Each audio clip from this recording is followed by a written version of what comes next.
Right, I think it's time to pause the music. The game should start any moment now. Just a few seconds, and here it comes. So, welcome guys to game number 1 between Brazil A and Brazil B here in this Nations Cup winners bracket. In the knockout stage, it's a best of 7, and we're in the point of view from Fire, but we actually wanted to check out VH straight away.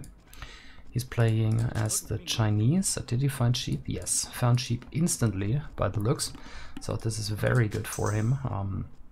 Should give him a very good start. You know, with Chinese it can be iffy sometimes if you don't find your sheep or berries, but here seems everything went well, and VH has a perfect start so far. While we're on his point of view, we can actually take a look at his map straight away.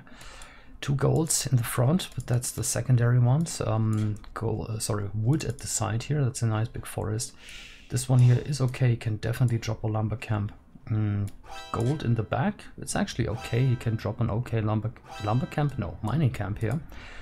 Stone in the back, big forest in the back, both boars in the back, and I can hear Fëanor is with us again. Oh. Hello, hello. Right, you wanna continue with who's the opponent? That's Fire. So, yeah, Fire's yeah. Spanish flank, not ideal. Got a forward boar, which I imagine the Chinese will look to steal quite quickly. Very vulnerable. Oh, it's VH, yeah. Not ideal in these competitive games having that, especially a Spanish flank, which is not the ideal position you want Spanish. Overall, I'm liking the Brazil B's position a lot nicer. Just with their combos of flanks and pockets, it's as good as they could wish it, given how good VH's start has been. Yep. I mean, VH has already got Loom, he's a village ahead on the track, and he almost he's 70% ahead of everyone else on another villager, so he's nearly 2 villages ahead. Yes. Yeah, he had a perfect start. Yes. Can you actually click resume in the game room, or is it continuing now? Ah, it's continuing. Never mind. It's continuing now, yeah. Okay, great. Right. So, so this is the map roughly for Fire. I've showed it now during the pause. Let's just switch to the other flank. Yeah, which one? And Dogayo already stealing 2 sheep from Alive. Okay. Actually, a 3rd sheep. He stole a sheep from underneath the town center. Ooh, and I can see Alive taking a boar. What's the sound Katsuni makes? Wee wee or something. So here it comes. Not a good replacement for Katsuni here, sorry. But now that's an important move here. Stealing a boar from Mongols. Oh yeah, Mongols will eat up the first boar in no time, and then Dogao will have to think of a solution. Ah, he's hitting the Eagle Warrior, but the TC is very close. To be fair to Dogao, though, he did take 3 sheep away. And while the boars are better as Mongols, it's still better than just missing out on a boar altogether. Yeah, like 3 sheep is pretty much the same amount of food, isn't it? Similar amount of food, 40 less, but unfortunately you don't get the same Mongol bonus of the gather rate. Obviously. Okay, so that's the other flank then. Alive with Mayans in green and Dogao with Mongols in red. The map for Dogao looks pretty good. Actually, he has deer very close to the TC as well. And he's already there, so yeah, he'll take those deer, or where is he going with the scout now? Ah, wait, never mind, there's sheep in the back. Okay. By the way, if the game is not moving smoothly for you, you can press the middle button and then quickly the button left of it to get the game to speed 50. Then it should run smooth again. Cool. Alright, well, forest looks alright. in the back as well. Stone might be interesting for Mongols as well, in the back and at the side. Secondary gold pretty close, yeah, very close to the berries actually. So good map for Dogao. For Alive I'm a bit more worried. Wood is a bit far, very open map generally. Yeah, there's no chance he can wall everything here. Gonna be interesting to see what he's gonna do with this map there. Alive doing something strange with his 5 villages, building a house with all 5. He's had a very tenuous start. While he has got the extra boar, he's missing the sheep wood, and his wood is quite bad. He only has 1 wood, which is close, and even that wood segment is pretty far away. Definitely not what you want. No. Compared with Dogao's map, where it's much easier to wall at the front, at the back. Doesn't really need to wall. He can easily do team-esque thing with his pocket. Yeah, that was my point too. I think Dogao's map is much better than Alive's. So let's maybe check out the pocket players. Okay, there was the chat from the pause. For example, Miguel in purple as the Hans. Well, not much more to say there. Hans pocket. It's lovely to play. Should expect tons of knights and cavaliers there. Then Stark playing as Spanish. Yeah, good thing that Spanish was drawn here in the pocket position as well. I think we'll see knights, cavaliers, and then Spanish have a great tag tree. They can add bombard towers and, well, whatever they need really. They have perfect trash units in the late game. Okay, then pocket players in the south. In grey we have Riot playing as the Mongols. Map looks alright, nothing crazy going on there. He dropped a mill next to Barry as well as Mongols. That makes sense. It's for deer there. No. Yep. Okay, and then last but not least we have, sorry, in orange, Goku playing as Hans there. Alright. So on this flank we had Spanish against Chinese, that's the left hand side, and on the right again it was Mayans against Mongols. I'm gonna go chat off, there's some chat going on there. Don't wanna distract us here. Okay, first few feudal ages are in already. Dogao obviously with Mongols, let's see where he drops the buildings. He goes archery range first. That's an interesting one. I would have expected a stable. And Stark looking to do the quick scouts even as pocket. Probably wanting to get some, probably expecting Riot to do the same thing, given that Riot's pocket as Mongols. And they can generally do a really fast advance, and probably wanting to shut that down. You can see he's also getting the Spearman in anticipation, so he's going to try to put early pressure on Riot. Yeah. Riot though went with 26 villagers up, so that's not a fast feudal at all for Mongols here. Not fast scouts. So that's cool to see the Spanish going fast feudal here now. Okay, skirmish is coming out from Dogao against Alive. Fire went for stable, placing Spearman. Range coming up. Oh, I like the move from Fiat. He walled off the forest to be safe from archers later on. In my opinion, a lot of players wall very well narrowly, so villagers can always be hit by ranged units. Here, Fiat prevented that. One thing that I've noticed, which I just sort of emphasizes the teamwork on Brazil B parts, just taking a look at Dogao's archery ranges, they were right between him and Miguel, and that is very good. It shuts down the early archers to the pocket. It's a lot easier to get his units back to protect. Meanwhile, we're taking a look at Alive's archer ranges. They're on the extremity of his base, so if Dogao wanted to go to the pocket, he couldn't really be stopped. Dogao putting early pressure on Alive's gold with the quick. And a tower or even. killing a villager. Killing a villager, idling a bunch of villagers. The fact that Alive had to get that mining camp has already slowed down his economy.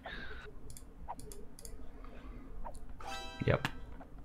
I mean, they had a similar thought. Well, Alive was trying to secure the site. You definitely want to do that as a flank. Ooh, villager down even. With just skirmishers, no fletching. Two villagers dead from Alive already. Yeah. And potentially a third one coming. Yeah, it seems like he'll be able to kill a third one. Come on. Alive not paying attention. Yeah, that's unnecessary there. Eagle Warrior on 3 HP, can't help anymore. But Alive doing some damage to Dogeo himself, stopping that blacksmith going up and killing a villager. Yep, that's a good snipe. On the other side, there's a bit of action going on as well, as you have the flank Fire having to already build a tower on his gold, as both Fiage and Stark double him with scouts and archers. Yeah. And then them quickly moving to the pocket, where Riot has had to abandon both gold and wood. Yeah. I don't know, in my opinion, Fire could have walled this off. Like, he has good forests everywhere. Tower was not really necessary. It's a back gold, back wood. But okay, better to be safe than sorry. Villagers already running for Riot there. So these scouts are having an effect there from Stark, that's good to see. From the point of view from Stark at least, always, you know, a bit frustrating if you want to go for early aggression and the villagers are all walled in, you can't do anything.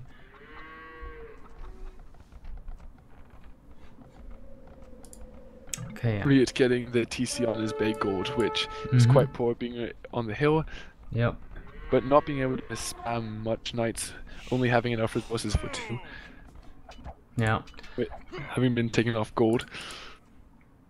I think the fact that Riot actually went for 26 villagers, not the standard, you know, 25 plus 2 build order, suggests that he wants to go for a bit of a boom. And Fire being very defensive there with the watchtower, so sounds to me as if they want to be a bit defensive and let Mongols boom, get Mangudais out. Even at the moment, Brazil, in my opinion, are in a strong position. Just Fire having to get the tower will mess up his boom a small bit. Yes. Then you take a look at Brazil B, and while they haven't, both Fiage has done a bit of a team wall with Stark. It's not fully complete. It's still fairly defensive at the moment. And already you see Dogeo slowly building to the edge of the map. Yeah. Okay, so the knights from Goku in orange here are chasing away the skirmishers. Couple of archers moving in, one spearman. Yeah, he just still needs to go back to the TC. Right, so that gives them Alive some time to recover. Still the tower is up on the main gold. Where's the secondary golds? Okay, there's one in the back, and he's got 6 vills there already. 2 lumber camps, so Alive seems okay for the moment. Still a bit behind in terms of score. 1300, 1400 score just now.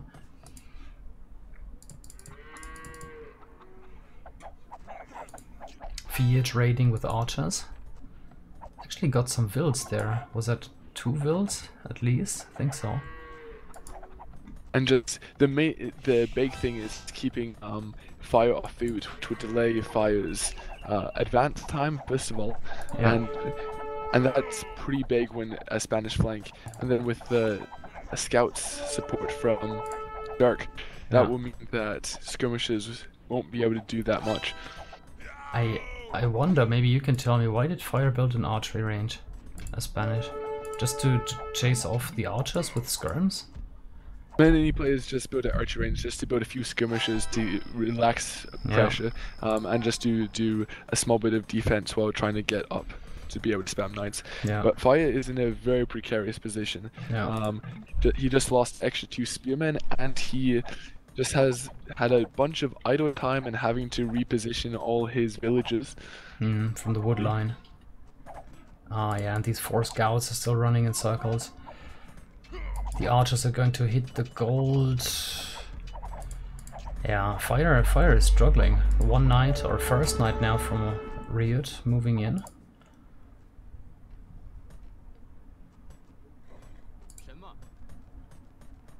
Padded archer just done, so these couple of archers might be able to deal with one knight.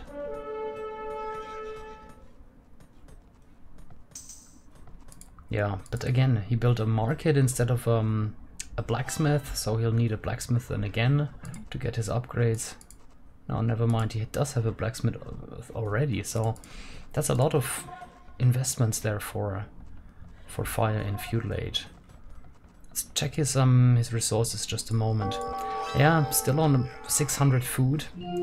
Has not clicked up yet. Villager count is 40. Alive is 38. Check the other side. Oh yeah, big battle on a hill there. Alive with less units. Gorgeo and Miguel, a very nice battle for them. Just taking out all alive units, Yeah. and then Gorgeo, knowing that the battle is already won, and just moving out, Yeah. trying to do some damage to Alive or to Goku. Mm-hmm. And Miguel doing a nice save, 3 wounded knights, just sending potentially them back, or not, or almost dead. But Gorgeo has met the tower and is probably going to try to go to the wood line, which has another tower, and now Alive is getting a bit of army there, so he should be able to defend that hill. Yeah. Should move the oh no, where's the guy going? Looks like he's trying to hit the farms, but there's Alive waiting on a hill. And this will be a good battle for Brazil A if Goku comes to fight it. Goku with 4 knights in the area, Yep. and with the archers up from Alive, they should be able to take this. And on the other side, just Fire in so much trouble as Crossman just running around his base. His tower can only protect a small radius, and he's just losing a ton of villagers. Just in so much trouble. And now both Stark and Fiege are able to double this. Yeah, I don't know, Fire had such a wallable map, could have walled between the 2 forests in the front, then between the house and the forest, like his base is completely open, I don't know why. Spanish usually go stone walls very often, and here, left it completely open. And the Dogeo are just reaching the castle age, and the question is, can he get the upgrades for his archers before he takes the battle? He has forgotten to research Bodkin Arrow in his it's gonna be in 5 seconds. So he has crossbow, but he's forgotten to research the attack and range. So that will be he'll it's a loss. Really mad at himself with this. Was caught too early there.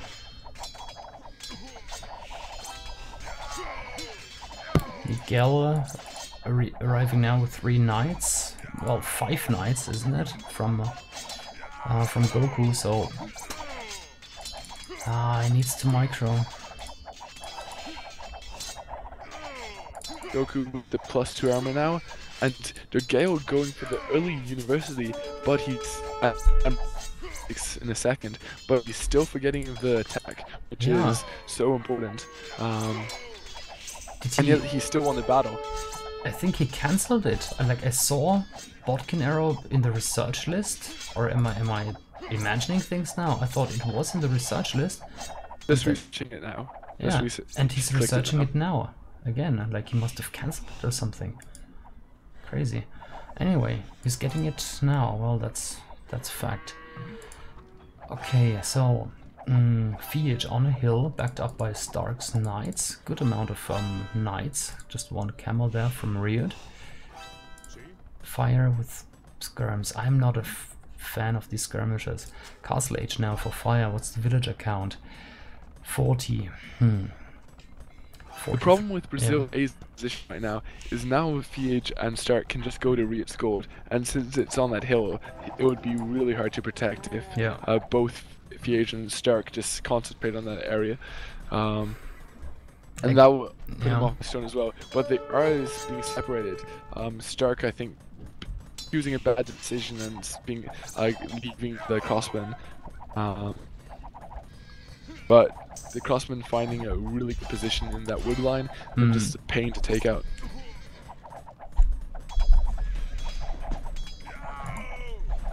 On the other side, just a few crossmen from Alive just going between the two players, finding their place in Oasis. Enough knights to take it out, except with any archer support, as they're stuck in Oasis. Yeah, they won't do too much damage. Again, very good positioning there. These crossbows can be so pesky. That's actually one of the reasons a lot of people like Dry Arabia, because it takes away a bit from the OP-ness, you know, that ranged units have.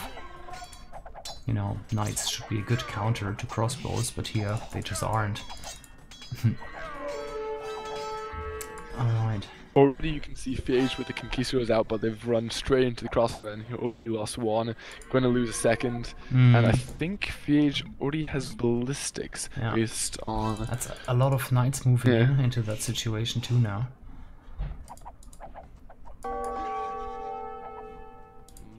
Another villager down there.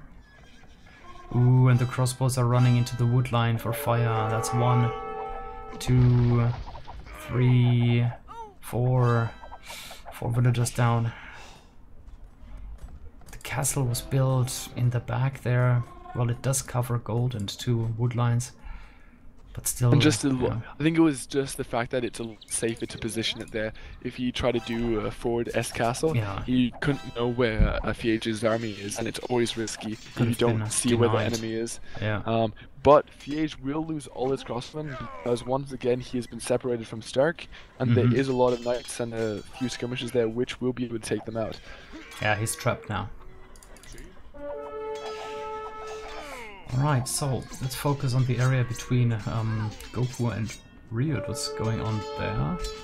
Miguel seems to have a good amount of knights there. Yeah, he raided... Oh, that's a lot of villagers down.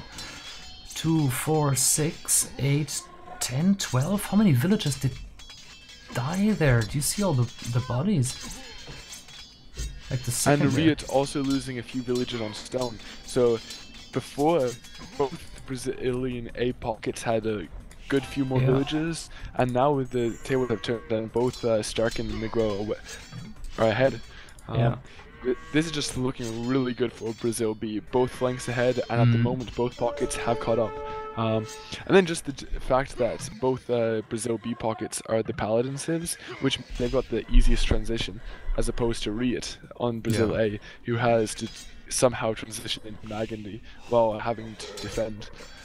Already you can see Phage going for the wall, walling the corner to protect the trade.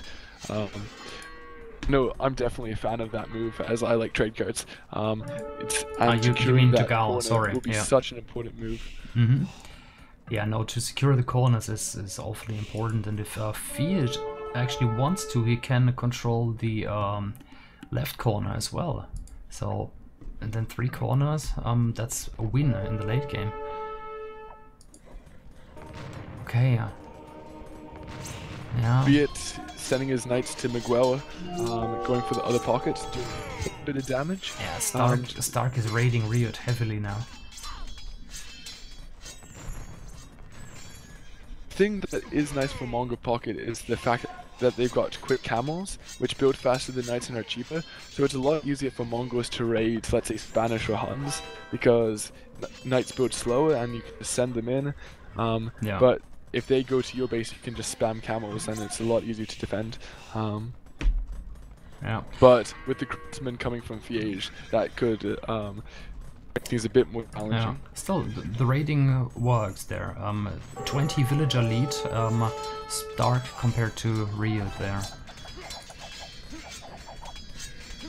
And Phage, Miguel, even though he lost a bunch of villagers, still is doing better villager-wise to both pockets, even after that raid from the opposite pocket.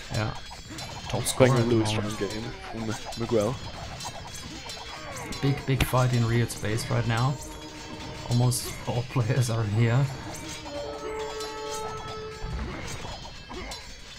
Brazil doing a nice job of mopping it up though. But Miguel has reached the Imperial Age, and now he'll be able to begin the route to Paladin. Plate body armor, Cavalier, all the good stuff. And there's a bunch of units flooding in already. Stark's reaching Imperial at 38.56. How's it looking for Riot? 39.29. Okay. Goku is up, also with Cavalier and plate body armor.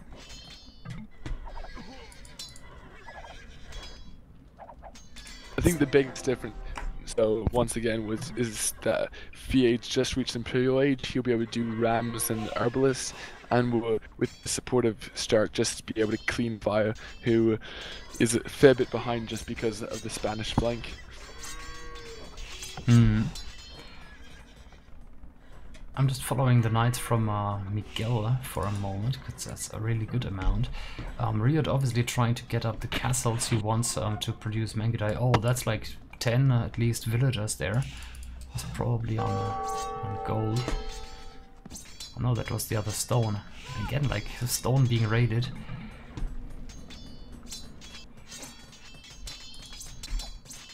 Score difference is 1,200 score lead for Brazil B at the moment. Well, okay, players are still going Imperial, so that can shift. Alive, meanwhile, haven't paid attention to him for a bit. He switched to plumed archers now. Forward castle coming up from Dogao, should be careful. No, but there's a couple of cavaliers, should be alright. Live also doing a foot castle on the opposite hill, which is a bit more precarious as he's got no army around, and if any cavaliers or knights come, looks dangerous. like it's gonna go up though, because he's actually harassing the other castle. Getting some nice kills there. But let's go back to the center. Yeah, the two Huns pocket are really throwing cavaliers at each other there. Both with the same upgrades at the moment in terms of just the +2 and +4.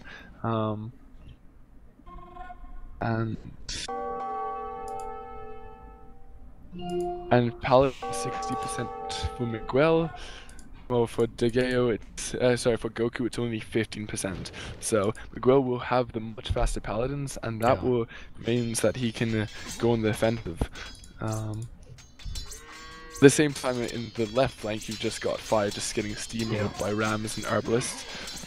Also Blast Furnace, much earlier for Miguel, so good head start there. Oh, and the base from fire is really going down now. How did the TC go down? Was that just Cavaliers? No, sorry, it was Siege Rams. Siege Ram, yeah, on the castle. Oh one yeah, castle there's going down. a forwards base from Fiat with Siege Rams and Arbalists. Oh yeah. And just fire in such a dangerous position. He took control. He has nothing to stop this Arbalist Siege Ram attack. Yeah. Especially in Castle Age. With Conquistadors, no chance. And now it is actually the case that the Brazil team there controls 3 corners, and there's a GG. Like 3 corners gone, fire gone. About time to call GG there. Not too early and not too late in my opinion. Alright. Very, very good first game here. 42 minutes, tons of action. Probably missed half the important stuff, but that's how it goes with 4v4 games. And thanks to Fionor for pointing me to important things as well. Really good first game. Let me update the score. Okay, so this is the 1-0 for Brazil B. Okay, and I need to close the bets, or rather pick a winner there. So that one went to Brazil B. Then I'll quickly take a look at the achievements. Right. Units lost, units killed, 95 to 134 there for Goku. While for Miguel, yeah, it's almost double there, 147 to 74. So much better ratio for Miguel. That's the Hans pocket, or pockets plural, and Fiat, very good one. Fire 61 to 92 had a rough game there. Alive also 59 to 98. There was no sling going on really, just a couple of resources. Villager high 73 for fire, yep. Riot also falling a little behind as a pocket, 109. Okay, let's just go back for game number 2. I think the big difference that game was just the positioning and the factor of the Chinese PH getting a sheep instantly. As Chinese, especially since he's against Spanish, is such a huge blow. Just having the easier transition, more options, and already 2 villages ahead just because of a perfect start. And then having the option to go quick Arbalest and Siege Ram is very difficult to deal with as Spanish flank. Yeah, I agree. I mean, we touched the topic earlier, right, with the positioning in team games, and yeah, if you get Spanish in the flank position, it's not ideal. But, or actually, from your point of view, would you rather have Spanish in the flank or Mongols in the flank? Spanish in the flank. Mongols in the flank every time. But then you get your Mangudais out later than a booming pocket. There are different scenarios that can obviously happen in the game, but having Spanish flank is just a lot more risky. Just the absence of option of crossbowmen means that it's a lot easier to guess what they're going to do. And if you're able to do quick archers at them, it's very difficult to deal with it unless you've got a fairly good map, or if you've got a map which is just open and all your resources are scattered, quick archers can be very difficult to deal with. And on top of that, there's one of the best pocket civilizations, just with perfect paladins, and just the small economic bonus of everything builds faster. And as pocket, having a transition to paladin quickly is always nice. On the other hand, Mongols can go scouts or archers. Both are equally valid options, and while they have perfect knights in the castle age, transitioning to Magandy can be fairly difficult, especially if you're getting overrun by... It's the teamwork factor, because if you're Mongol pocket and your teammate is building Arbalest and you're crossmen and knights on both sides, then one side can go to paladin, which is good against that. Mongols cannot keep spamming knights because they don't get the extra armor. So it'll reach a point in early Imperial Age where one team can do Arbalest with Cavaliers, which have +4. Meanwhile, one team will have Arbalest with Cavaliers +2. So it's very difficult to do that transition in a high teamwork game. Yeah, I think if you look at it in a way of like choosing a lesser evil, then yeah, probably it's a lesser evil to have Mongols in the flank, really. The other aspect of this sort of equation, which is complicated, is if you've got a Mongol flank and they're building archers, that means that the path to Magandy is slightly easy in a sense, because they've already upgraded all their archer attack, thumb ring, archer armor, ballistics, so while the economy is more set towards Magandy. Whereas if you're Mongol pocket, you'd have a lot more farmers and a more knight economy, so the transition is slightly harder. And yeah, true. If you're Spanish flank and having to do conquistadors, ultimately you will want to do paladin, because in a 2 paladin civ and then let's say Chinese and Mongols, which are 2 archer civs, you'll want to do 2 paladins and 2 archers. Yes. Meanwhile, if you're Spanish flank and having to go conquistadors, then you'll have to transition to paladins at some stage, and that's a difficult transition, like the knights to Magandy. Yeah, and you kind of want to go for conquistadors because otherwise it's both going for knights and castle age, and then you just get countered with monks or whatever. Yeah. Monks or camels. If the other person is able to build camels, then that can just completely shut you down. Yeah. Right. So next map is going to be Shallow Web. Let me see if I can show that here on the stream. So the map looks like this. On the outside you have marshland or shallows, and it's a very open map and rather land-based, if you ask me. I don't think fish will play an important role here. And the thing is that you cannot really wall the sides, so other than on Arabia, you cannot just wall towards the edge and secure your trade line, for instance. So this is a hyper-aggressive map, if you ask me.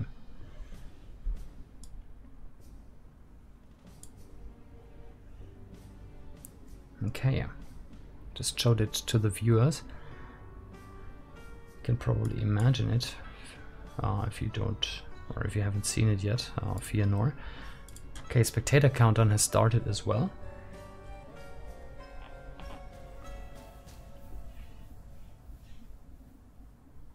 And because there will be no rees, unless it's admin re, then the game will actually continue.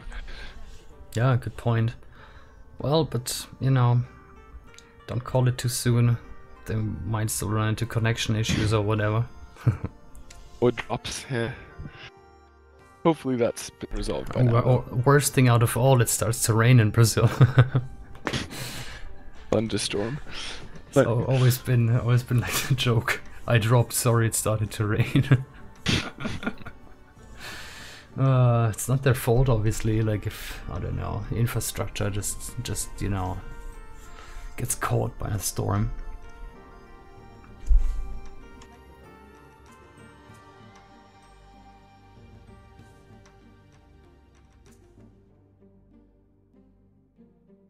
Things can actually get serious. Carlos Ferdinand told me a couple of weeks ago that they had a serious storm in his city, and like there was no electricity over a couple of days, no internet, nothing. Like when you get hit like that by Mother Nature, then there's just nothing you can do. Good thing no one died. Yep.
Okay, I think it's time to pause the music. Game will start any second now.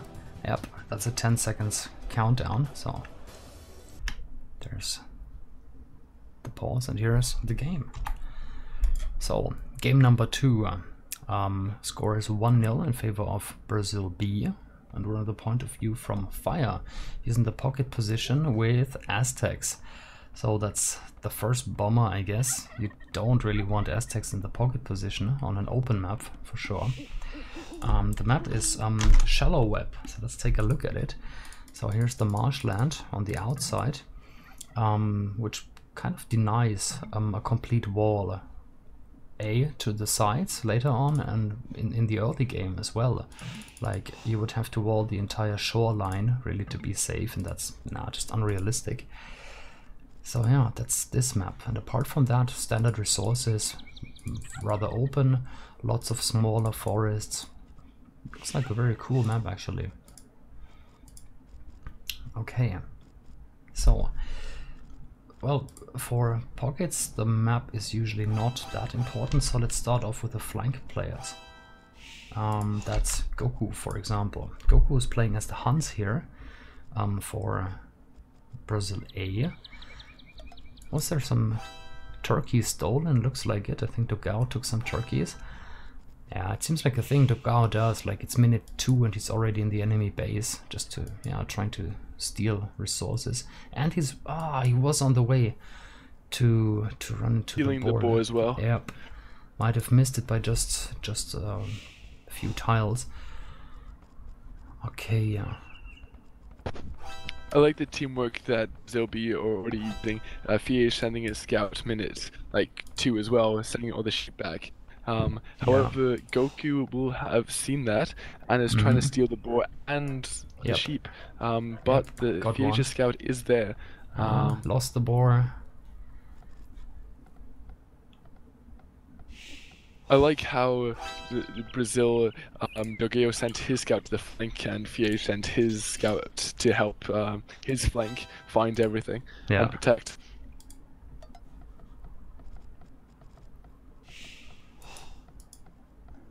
Meanwhile, on the other side, you just have Miguel's scout pocket scouting around Mans who's Brew, and not much happening there except the boar steal on the bottom of the map. You've got Brew trying to steal that boar. His scout is low HP, and I think it will go down because Miguel's scout is also there. Yeah. I think that's a very risky lure from Brew. With both scouts there, that villager will most likely go down. Yeah.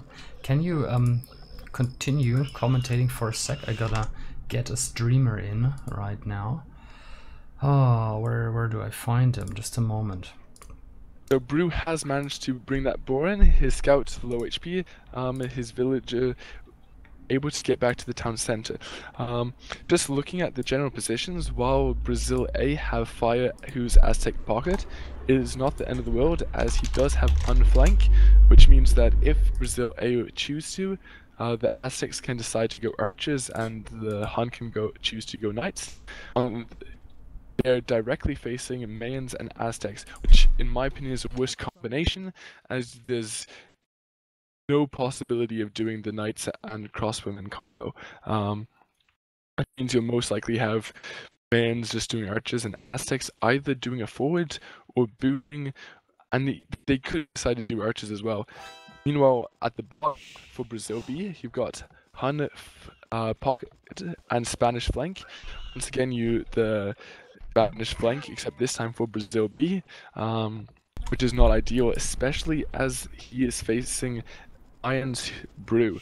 So Mayans versus Spanish on the flanks, and then for Brazil A they've got Riet who is Persian pocket, which would definitely be a bit stronger, especially since he's versus Spanish and Huns. He has the option to go pure camel, and Brazil B can't really stop that on the bottom side.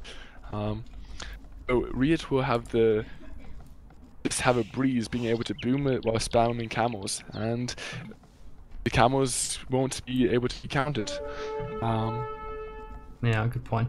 By the way, there was a villager going down for Bro as well, playing green. So yeah, awful lot going on this very open map, and as you said, good teamwork from both teams, using the scouts all the time to lame and slow down villagers. Barracks coming up from Dogao as Mayans.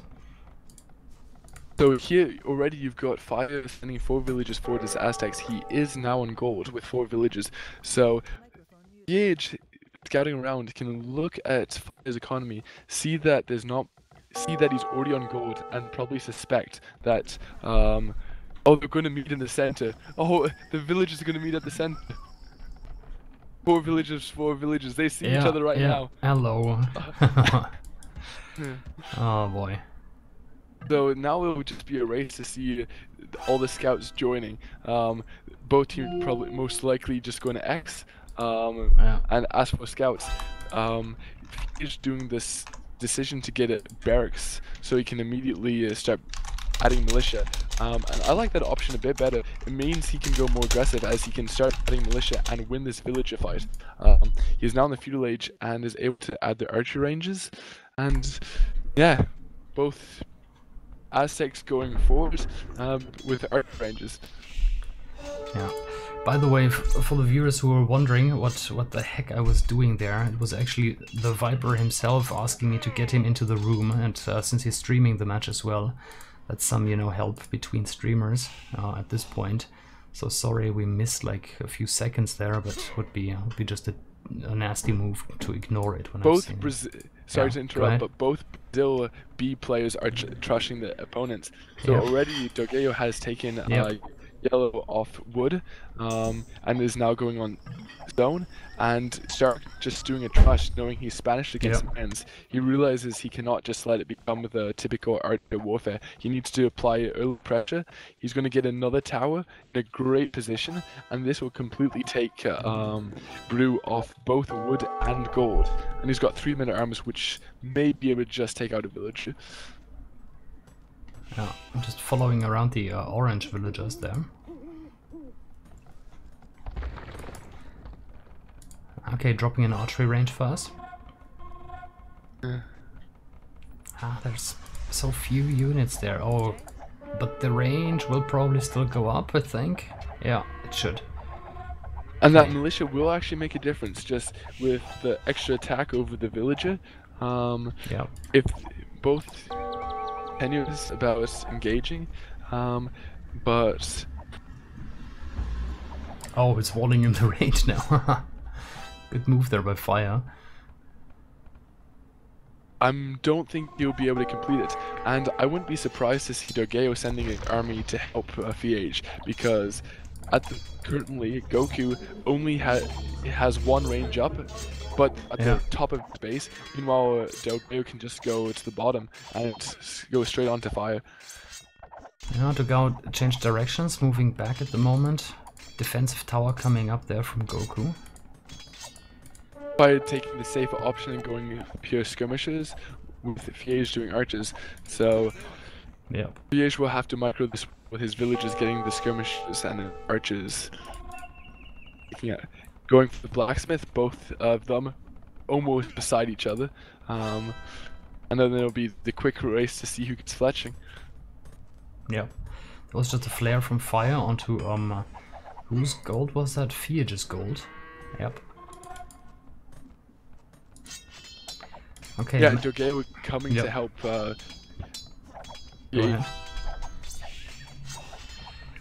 Okay, right now I'm looking at Bro's base. There's Stark with men at arms and towering the wood line and gold.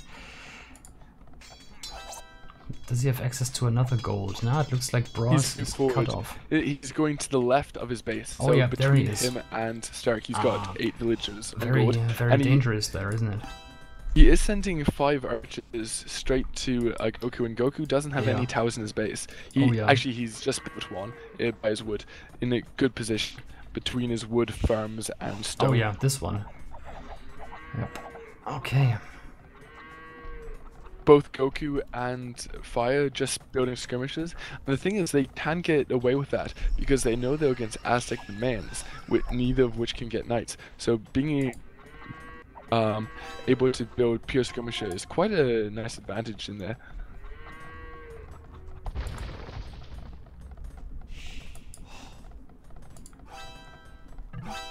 Riot having built 3 scouts, sending them across the map.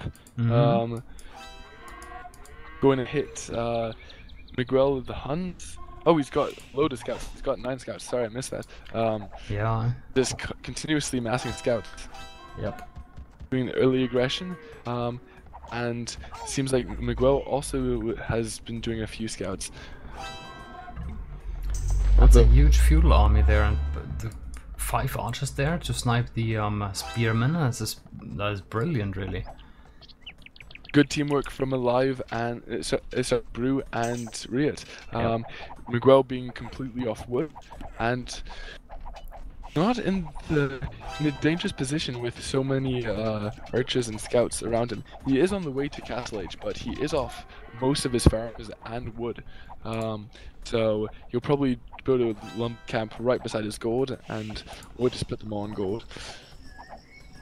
Meanwhile, you've got Fire going across the map, also joining the party, deciding to hit Miguel, it seems, Yeah. or potentially going around to Fiege. Fiege is quite exposed, and those archers could do a fair bit of damage. And if But he gets this on the Miguel's- army under the tower, he's which done. he is, yeah, he's under the tower now.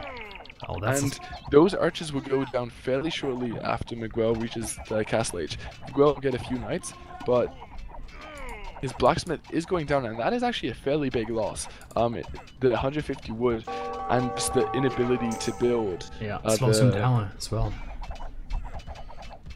At the same time, he's just adding another tower on a firewood, not using it anymore.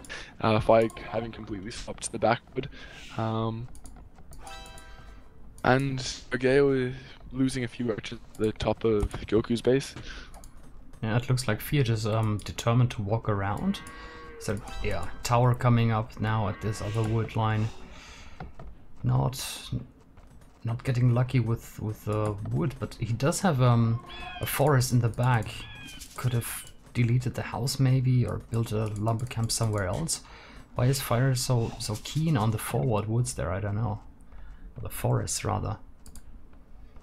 And then you just take a quick look at Fire's archers and skirmishers just on the left side. Yeah. They're going to Fiege's wood economy, which is Oh, yeah. very exposed. There's nothing there, and they could easily kill a few villages if Fiege doesn't notice.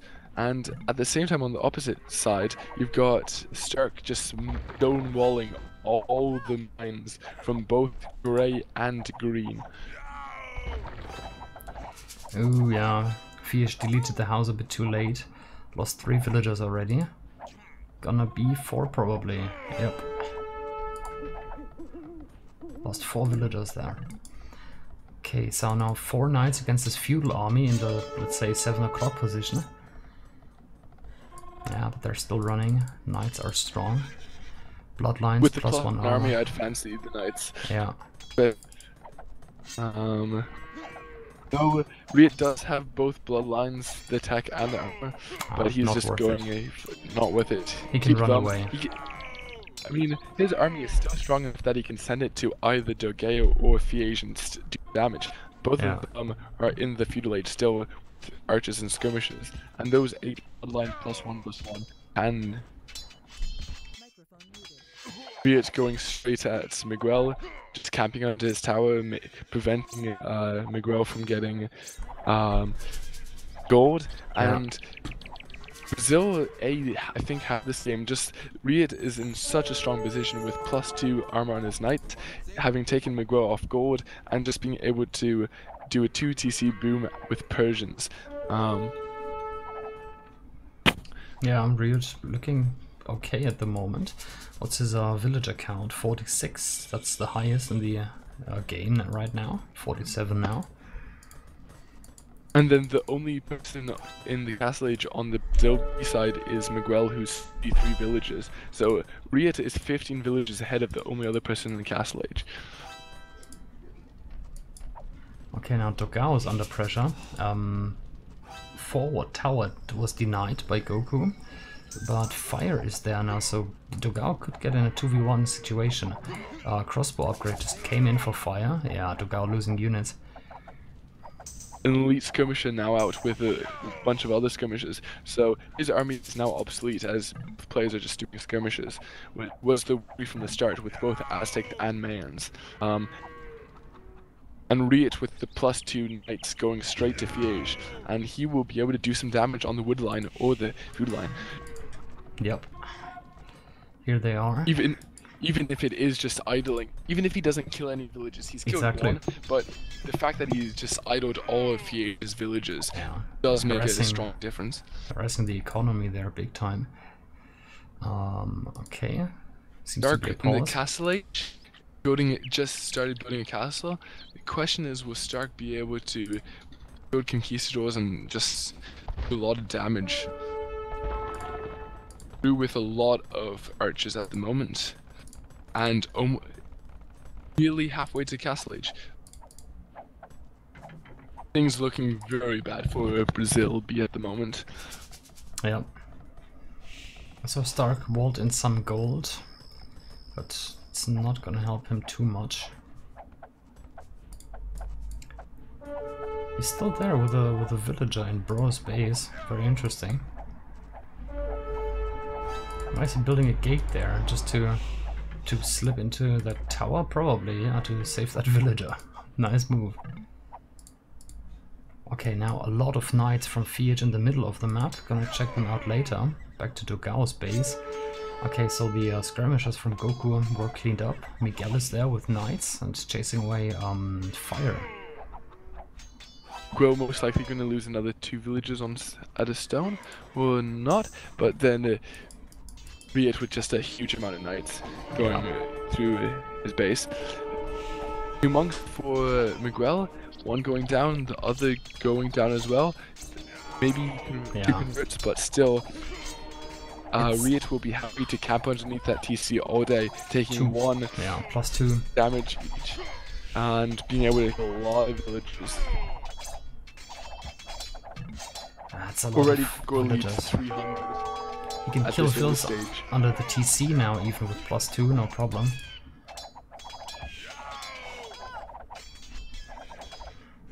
Oh my. And Miguel's army is far now. He's actually moving forward, helping out Dogao, who's fighting some knights from Goku. Goku has switched obviously from ranged units to knights now as Han's flank, which is not the worst idea against Mayans. And it's about the combo. Yeah. It's easier to do the knights and the crossbowmen instead of the double crossbowmen or double skirmish or 1 of each. Just a lot stronger having the knights and the archers. Most civilizations just can't keep up with Mayans, right? They have a great economy bonus, they have a discount on archers. So yeah, Hans get a bonus on stables. 30 crossmen from Brew going to Miguel, aided by a few knights from Riot. A lot of knights from Riot. Yeah, more moving in. This is really just GG at the moment. Riot is so far ahead as Persians. Looks like it. He has had essentially an untouched economy all game, with 3 TCs with the Persian bonus. I don't see any way they can stop Riot from just wrecking this game. Yeah, I mean, with this amount of knights, he could take on the Tanzat if he wanted to. Especially since the DC is still no attack. No fletching even. Just looking exceedingly bad for Brazil B at the moment, and Fiage's archer range is going down to Rams. Oh, okay, now there's an isolated TC that just went up. Could definitely take that TC down without major losses there, no problem. Yes. Okay. Apart from that, between Bro and Stark, not much going on at the moment. Both just licking their wounds from fuel age. Where's the army going now? Oh, it looks like Riot and Bro decided to hit Fiage now. There's a TC now, 2 TCs now, close to each other. Deciding to take out Miguel's TC. Are they So going that now? TC will be short-lived. Yes, they are, yeah. Well, when I saw the TC going up, it looked like an easy target, so good move there. Deciding for some reason not to camp under, not sure why. They could have easily destroyed it. Just the 3 monks. Apparently they decided Probably. it wasn't worth it, just to get the Instead, camping under Fiage's CC, which does have the 2 attack, so those knights will actually be able to take some damage. Yeah. But there's enough knights there that DC go down regardless. basically just knocked on the door there. There's 4 monks moving in, but they'll just run into the crossbows.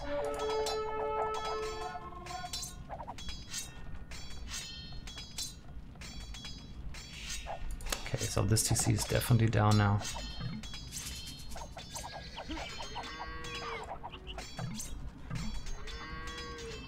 Yeah, score difference 800. 800 lead for Brazil A after 35 minutes. Small army moving in from field. These crossbows alone could take upon that. Okay, more units moving in now to go with plumed archers. And Riot pumping out knights there with Persians.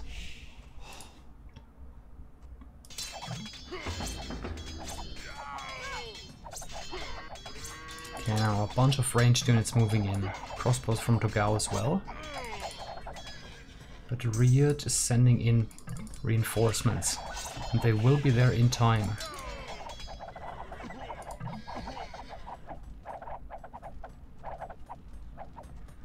The town center is still up though, 700. Could have probably forced the villagers to ungarrison. In the back there was just some raiding from a Goku. And now Goku's knights join this fight as well, so I think here in front of Miguel's base there's gonna be a big fight in a moment. Yeah, fire is moving in. 6 monks though, just healing all the crossmen and just making sure that if it decides to attack, he'll get 6 converts in, which does make a remarkable difference in the battle. And you can look at Stark doing the 4 monasteries in the back of Riot's base. Bunch of conquistadors there, building a bunch of monks, and he will look to take out 4 monasteries. The only problem with this though is that Fire has reached Imperial Age and he will probably be sending an Eagle Flood. Yep. So that's what the Conquistadors are there for, I guess. They'll be able to kill quite a few of the initial Eagles, but still, it will be a precarious position. You can outmass Conquistadors pretty easily though, right? Yeah. Just with barons. Though, if he can convert a bunch of these knights, that would really help, just having an extra meat shield in front.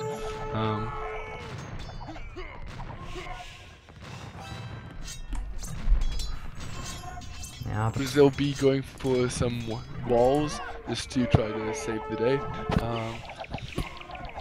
And Dark just doing all out monastery. Probably this best option at this point in time. He just has clicked Imperial Age.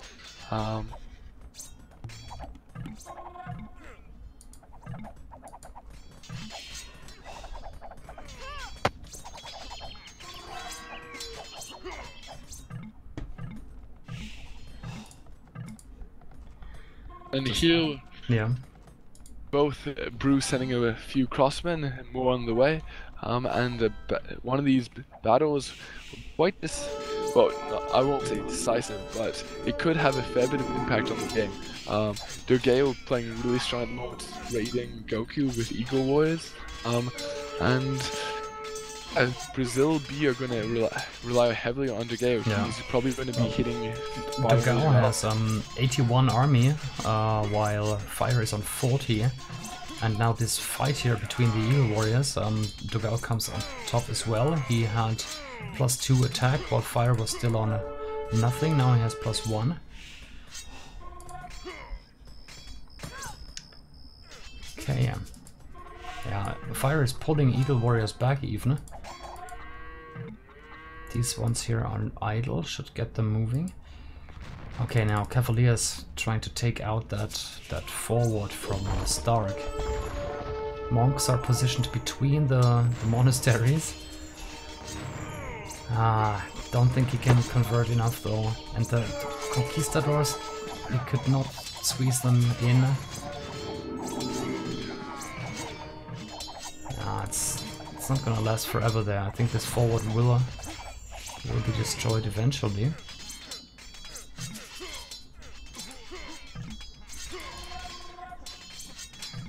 But yeah, Miguel as the Han's pocket is really behind. 55 villagers, 6 military units. He needs to boom for a couple of minutes now. Like, that's not the amount of farms you want at 42 minutes as a Han's pocket. Gale doing really strong at the moment with top score, and you will need to carry Brazil B for a small bit while Miguel recovers. But Miguel, being such a strong player, should recover fairly quickly, relatively. The problem is he was really hurt badly, just tripled. Yeah, he's totally messed up. Had knights under the town centers all the time. Okay, now Cavaliers from Goku raiding Dogao's base. Dogao looks pretty good. He's he's top there, like 9,000 score right now. That's number 1 out of all. Yeah, go ahead. The thing to notice though is, while Miguel is behind, both he and Fiege have been slinging Dogao, which is why Dogao is doing so well. Both sent about 5,000–6,000 resources already, which means that Dogao, with his Halberdier Eagles, is starting to put a load of pressure on Goku. But will it be enough? Because Riot has Paladin, and it's just so far ahead with just treasure pocket, being able to boot mostly. Stark going Paladin now too. Yeah, I mean, Stark had the time to boom. I wonder whether that was a bit of an overcommitment there in the front, like 4 monasteries, maybe a bit of an overkill, but well. It wasn't a bad option in my opinion, because what it did mean is Reed had his horde of Cavaliers for a long time, and what it meant is that he could not send them to either Fiege or Miguel, so it was just buying time. The 4 monasteries and workshop, while fairly expensive in wood and a bit of gold, it gave Brazil B so much time. So during that time, Miguel was untouched, and Fiege was also untouched. Of having a horde of knights running through the base, which would have just been an instant game over. Okay, now, well, eagle count looks very good for Dogao. Castle is still up. Well, there's Rams garrisoned in these workshops. I don't know why Dogao is going for fire now. Time is running really in his favor. Like, as soon as he gets El Dorado, he's stronger. Yeah, he does have El Dorado now. 100 HP on these eagles. A lot of damage rating fire. By losing a load of villages, wood, food.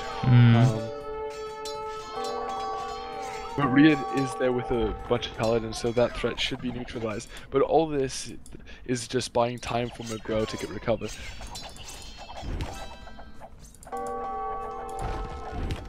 Stark does have enough paladins that he should use, yeah. Against both Blue and the smaller portion of troops that Readers bring. And Miguel almost has caught up to, almost has as much villages as Fire at this point, after this raiding. Yeah. Big difference though is that Mayans get halberdiers and Aztecs do not. So maybe Dogao can hold against paladins. Okay, game is paused at the moment. Big bunch of paladins from Riot moving into Stark's base. But Stark has enough paladins that he should be able to neutralize the threat. Unfortunately, his researches are a lot behind. This is the +2 armor and the +4 attack. But he does have enough paladins that he should be able to just zigzag in front and try to scare away Riot. But at the same time, Brew is taking control of the center, building a load of TCs on all the golds in the middle, and building a castle very close to Asia and Dogao. Yep. Okay, game's continuing. Yeah, very good raiding from Dogao, all over the place there in Fire's base. Fire losing 30+ villages. Another attempt from Dogao to take out that castle in front of Goku's base did not work out. But Goku is left with no army, really.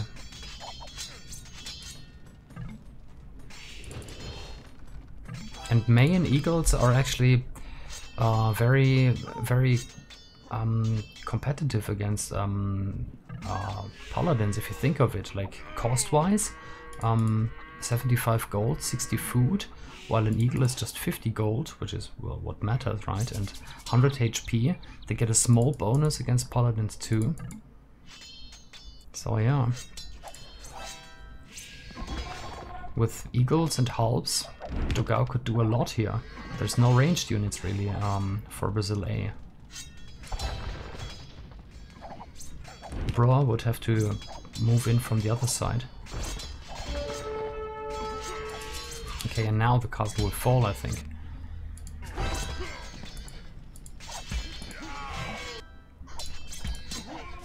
Dogao has been doing a very good job of just raiding both Goku and Fire, getting their villages, making them both with study plus villages, keeping them occupied, just constantly buying time for his team. Putting enough pressure that it has to send a small bit of paladins over and just distract them a bit.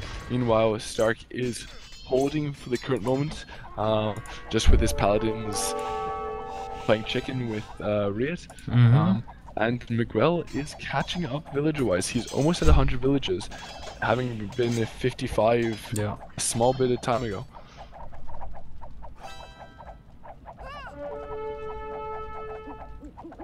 Yeah, the situation there in Stark's base hasn't changed a lot. They're just both mousing up Paladins. Fiat, just by the way, is slinging Dogao. Miguel slinging Stark. Yeah. So yeah, the pocket slinging the flanks basically. Okay, big fight now in front of front yard with Goku. Needs more halberdiers. Go ahead. The thing I like better from Brazil B is they realize that, well, first of all, they're taking away all Bruce stuff in the middle, Seedram and Eagles. They realize that they don't have access to those golds, so they're already starting to build their trade. So Stark has his 4 markets in the corner.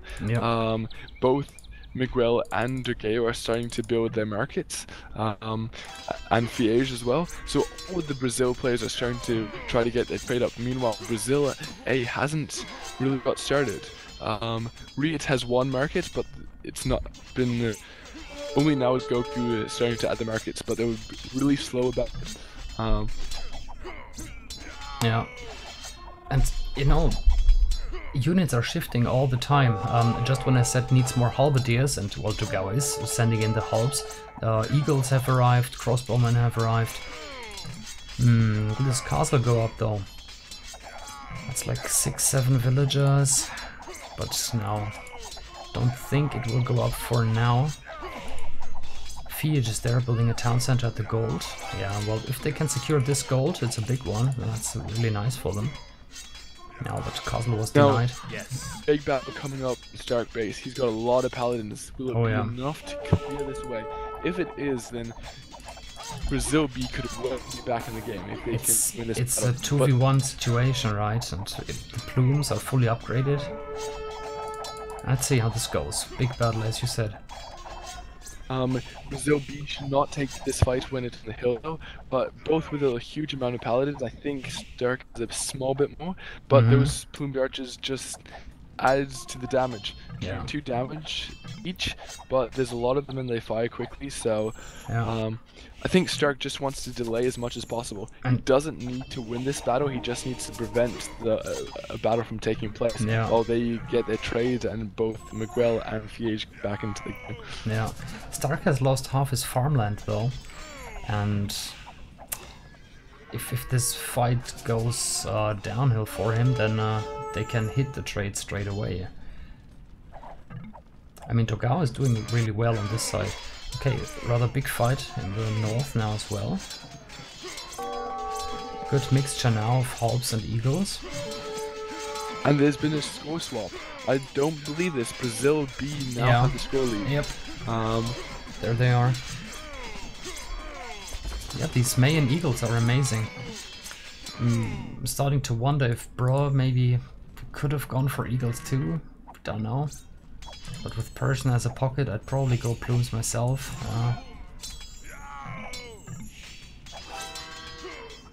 Honestly, I think what Brazil A should have done, Halbs. Go ahead, sorry. well, Brew could have just sent his plumed archers to the top. With those plumed archers there, the Eagles and the Halberdiers would be completely neutralized, which would then allow Fire and or Goku just to go south to help out. Yeah. I mean, you take a look at the strength of the Civs, and those plumed archers could just completely neutralize what Dogeo is doing in the north. Yeah. But huge battle coming in, and this could be a very big game changer. It was like Stark is doing just enough, but I can't quite tell. No. With Halbs and Plumes in the back, I don't think Stark can win this. Just how? Seems like he's taking this battle, and that is huge for Brazil B.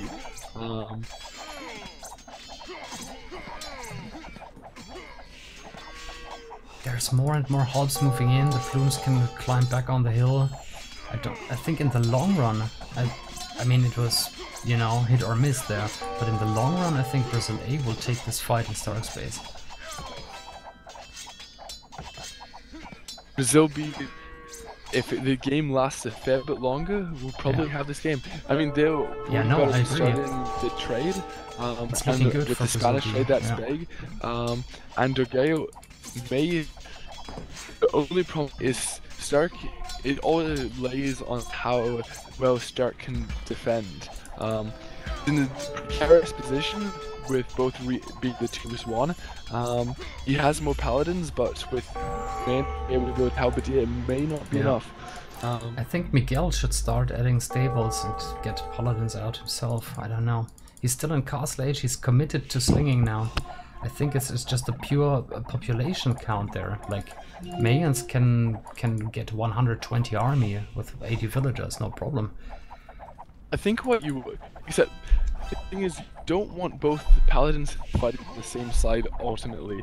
I'd say it'd be better if he transitioned to the north side, but you need Gage coming down south with maybe, let's say, Pikes and Siege Onager. If Brazil B can get to that stage, then that'll be a much better position than just 2 paladins. Paladin Siege Onager sounds like a good combo there, but Stark 2v1, I'm not sure. Okay, he's getting Bombard Towers now. That can definitely slow them down there. He's just trying to delay as much as possible. Trade taking a fairly bad route, some of it. Not ideal for Brazil B. Yeah. Well, Dogao is at the same hitting time, Goku hard.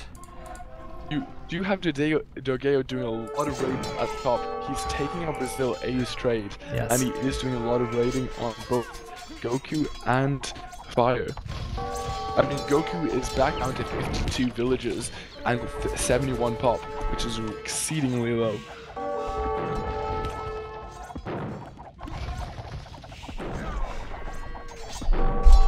All trebuchets are in already. Gonna start taking out these bombard towers. Yeah, they need something, but what is Fiat doing? Fiat is getting elite skirmisher upgrade. Trying to add arch ranges just above Stark space.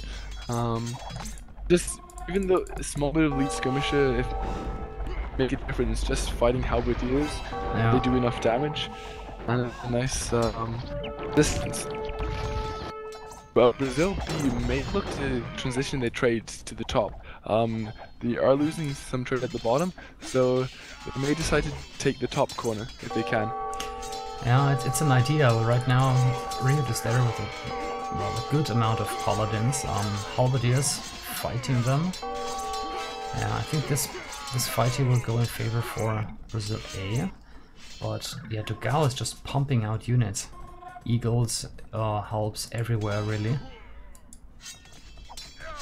Okay, let me just balance out this game speed again. Yeah, Dogao is literally everywhere right now.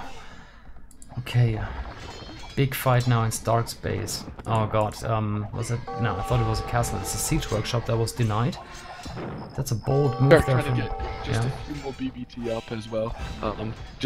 In a small battle makes such a big difference. Slowly just picking off units. Brazil A moving away from them.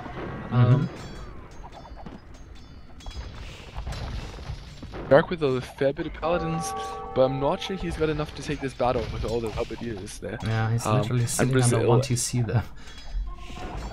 And Brazil A are going to lose. Brazil B are going to lose a lot of trade, and at the top they're losing the markets there. So Brazil B's trade is looking very dangerous at the moment. I certainly wouldn't want to be a trade carrot in either of the economy. No. Risky business there. Plumed Archers heading south towards the markets. There is a few BBT there, so not too much to worry about. Now this game is really good. I mean, we thought it was gonna go in favor of Brazil A straight away, and right now I can't tell her. Right now I wouldn't want to call anything.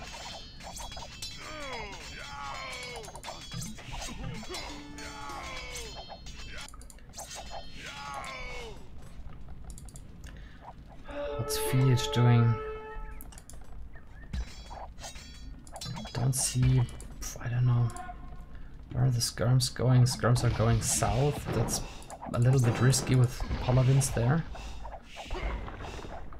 Yeah, but Stark did a very good job dropping bombard towers just all over the place. That helps, and that really limits the area that Brazil A can move around there. Also, the siege ram to mix in against halbs and plumes is always very smart.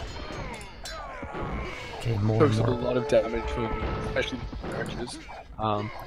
While the bombard tower just slowly pick away at the halberdiers, and the paladins making it an easy battle for the paladins against the plumed archers. Yeah. Well, as long as they're sitting there, might not survive forever, but still they're denying the trade. So that's something.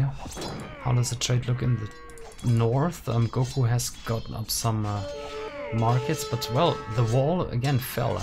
And with the marshland, you cannot wall the side anyway.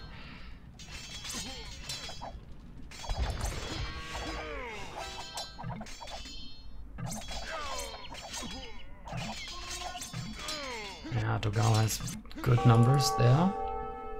Some Jaguar warriors out from Fire, but it's not an awful lot really. Fire getting coinage now, probably sending off some extra resources. And I think this this push by Riot and Bro was stopped ultimately. Yeah, that is running back now with remaining plumes and paladins. Yeah, Brazil seem to have stabilized their position. Dark is no longer in instant death area. He's got a load of bombard towers just scattered throughout his base as a protective shield. And meanwhile, Dargeo has a lot of flak before he feels under any pressure.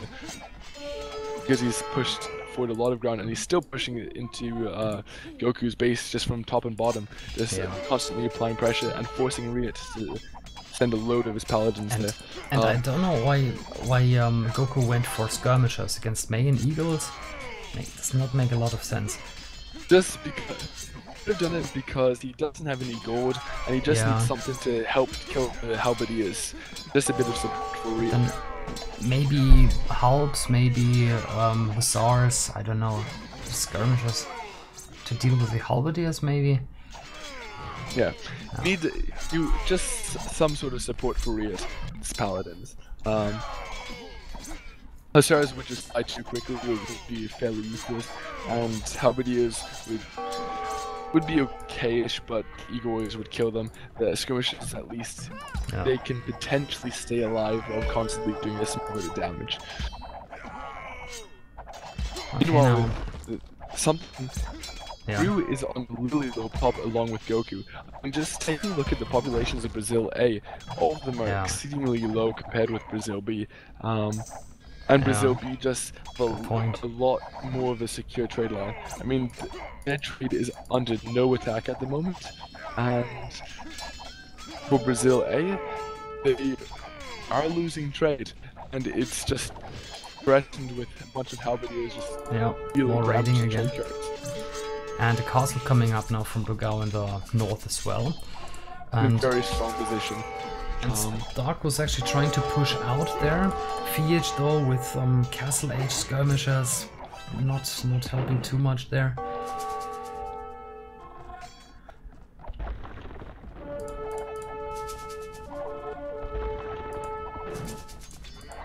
Yeah, in my opinion, Fiat should try to go Imperial now.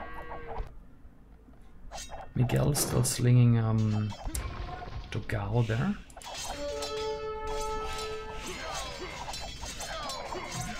And he's getting the upper hand in Goku's base. Siege ramps now taking down town centers. Castle is up. Yeah, it really looks like they're controlling the north now completely. I think Fire just needs not a lot more Jaguar Warriors. The Jaguar are definitely a good option, countering both the Halberdiers and Eagle Warriors, but he needs to get them in a solid mass and then he should be able to push. But I don't know where his army is. Essentially just constantly scattered. Can take a look. 28 infantry. I guess fighting Eagles, the problem is the Eagles would just run right past you. Your Jaguars were chasing that suddenly you can't find your Jaguar Warriors anymore. But once again, Brazil A going for the trade with sending Paladins and a bunch of plumed archers, with Stark trying to add a few BBT to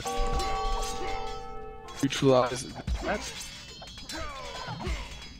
And hopefully, Stark doesn't have any more castles, so he cannot quite get supremacy at the moment. Such a good point, actually. Yeah. Okay, some raiding again from Bra and Ryut in the south. Oh, a lot of trade cards moving in now. Fiat moving in. Look at in the very center, but midpoint of the market on Brazil B, you notice that Stark still has 4 markets just in the middle, which is making his trade profit a lot less. And they are blocking some trade. Yeah. Yeah, that reduces the trade heavily. By a lot. Let's go to Dogao's point of view maybe, and then click on those markets. Still says 106 though. Is that such a big distance from Dogao's markets, or where does Dogao have his markets? Let's check out Fiat then, because he's trading directly. Yeah, 43. That's what I was expecting. 43 instead of 110. You could get. Okay.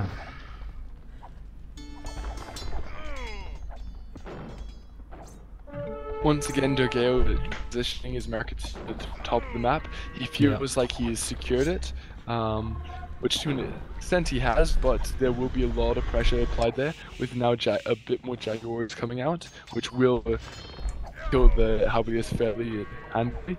And skirmishes support from Goku with Paladins. So if Dogao can just hold, then Brazil B should be able to start pushing from the other sides. Dogao is hitting 3 at the current moment. Yeah, they need ranged units, both Dogao and Stark. I mean, just Paladins and just infantry, it's not gonna work in the long run. Okay, there was a fight, chased away the Paladins from Ryut. Brew is running back with the plumes. So let's check out the north again. Okay, now good amount of eagles coming in, and these eagles are strong. Pointed that out already. 100 HP. Big fight, and it seems like Dogao should be able to. Pardon? Is just with Jogo taking the fight in the north against Goku. Goku just running, and Goku having to delete his markets. So once the B's trade is going to be interrupted. And at the south, you've got a bunch of Siege Ram attacking that castle. I don't think the castle will go down because the huge amount of villagers repairing it. But just keeping Brazil A on their toes at the bottom. Yeah.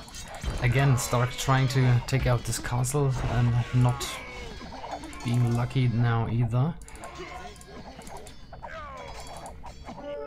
Yeah, FH needs to spam skirmishers all over the place. How many ranges does he have there? Just 4. Nah, plus 2 extra there and some more there. Okay, so it's not a matter of production buildings really. Maybe it's just the rate they're going down, right? Still castle age skirmishers. Okay, One thing which has a big impact on this game for Brazil A is Bru had 1 trade card. And especially with Spanish in the game, it means that he won't be able to produce any gold units, he will only produce how he is, which while against Stark is nice, he doesn't give him much options. He can't build wars or plumes with no gold. Meanwhile, all the Brazil B have a load of trade cards, which allows them to spam gold units, which will obviously be trash. Yeah. Also, 2 small notes. Stark actually went to the north building bombard towers, and Dogao added some plute archers, which I like. He can actually get rid of his villagers. Let's take a look. Dogao, yeah, 64 villagers. That's perfect, probably. Can get 130 army with that. That sounds very good.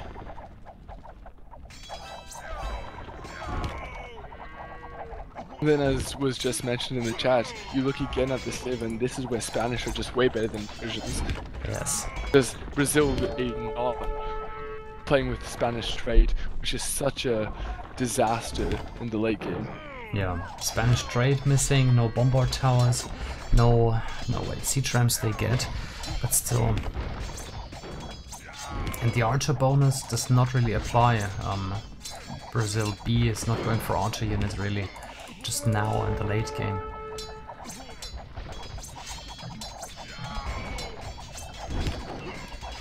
Riot sending food to Bra, while Stark is sending, well, just a little bit. Okay, well, some idle units there.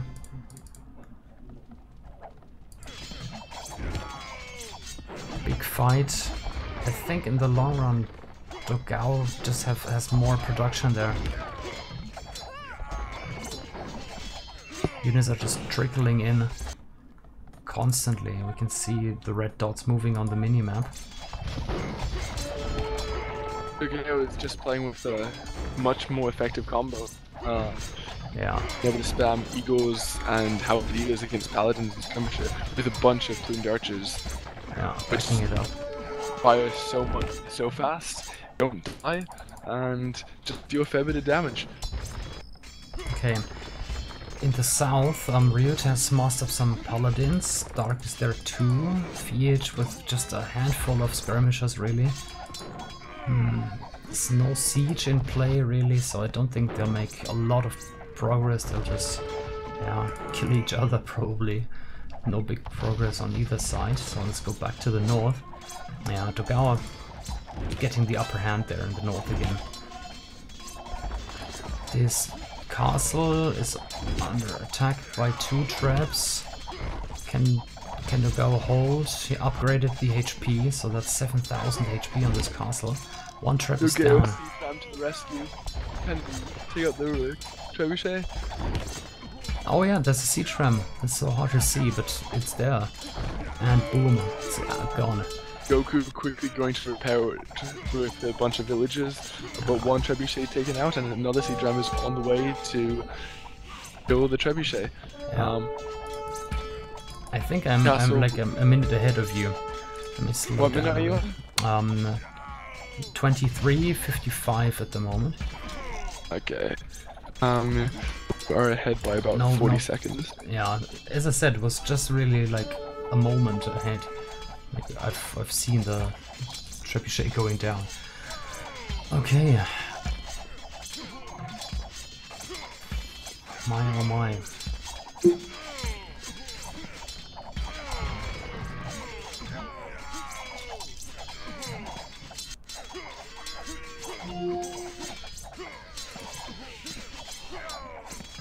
Yeah, Dogao getting completely the upper hand there. And now Fire actually going in with with Pikemen. Why Pikemen? It's probably the lack of gold, I guess. In the south, how's it looking? Oh, I see a lot of dead paladins there from Riot. Stark has some actually at least 20 paladins left, and it looks like they're pushing. And GG. So both sides, north and south, in favor of Brazil B, and GG. What an amazing game there. What a comeback from Brazil B. It just shows how both teams are incredibly strong. But I think Brazil B just playing it a small bit more intelligently. Obviously they took the risk taking Spanish, which affects them in the short game, especially if it's flank, but pays big dividends in the long game. Yep. Like, just remember the start where the pockets were actually going forward. That's extremely risky, and I think they paid for that. Like, Fiege and yeah, Dogao, I don't know, played okay, but still it just didn't work out. Not a big fan of forwards, like with tower rushes in team games. They just get cleaned up by night, right? And then, yeah, amazing late game play and perfect decision making just to get the Aztec to sling. Let's be honest, in late game Aztecs are as useful as Vikings in team games. A small bit more useful because they've got siege energy. I was exaggerating, of course.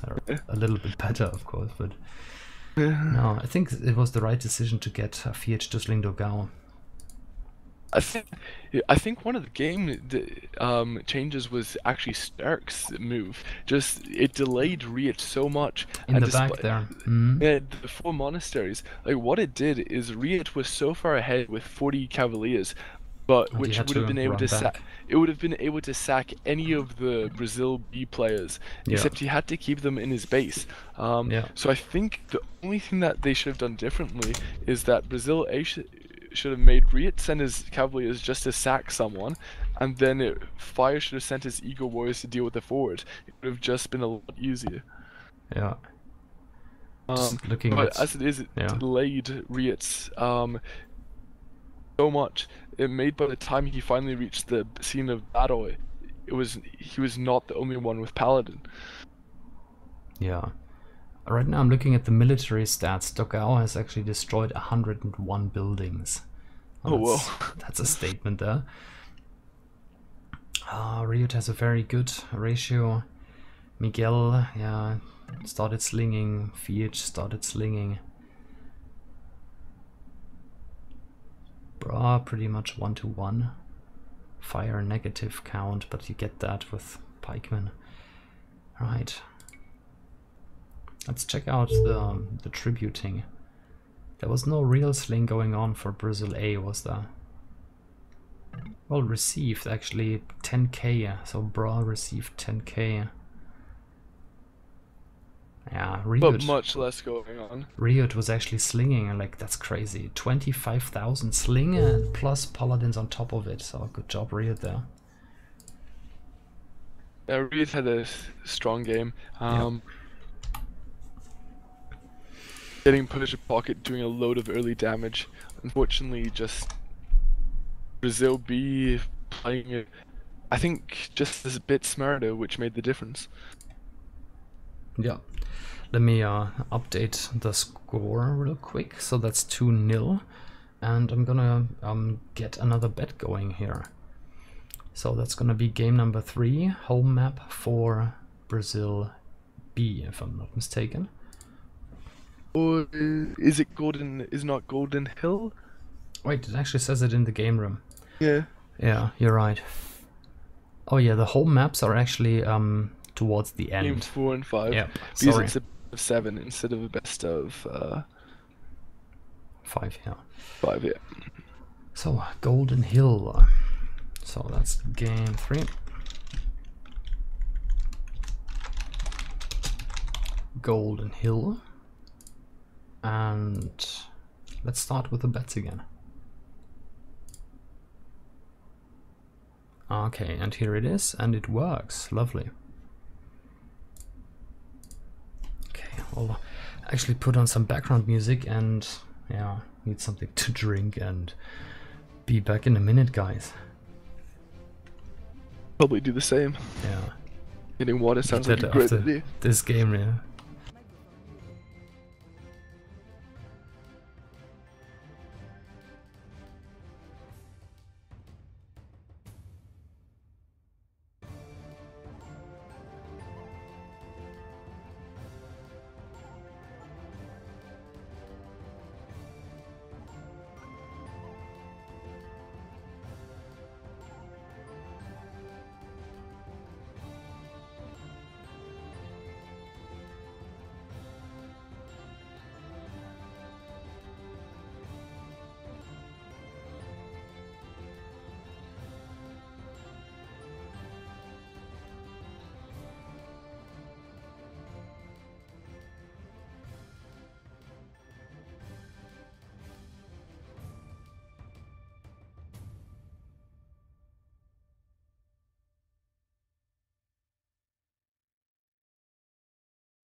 Okay, the game is about to start very soon now.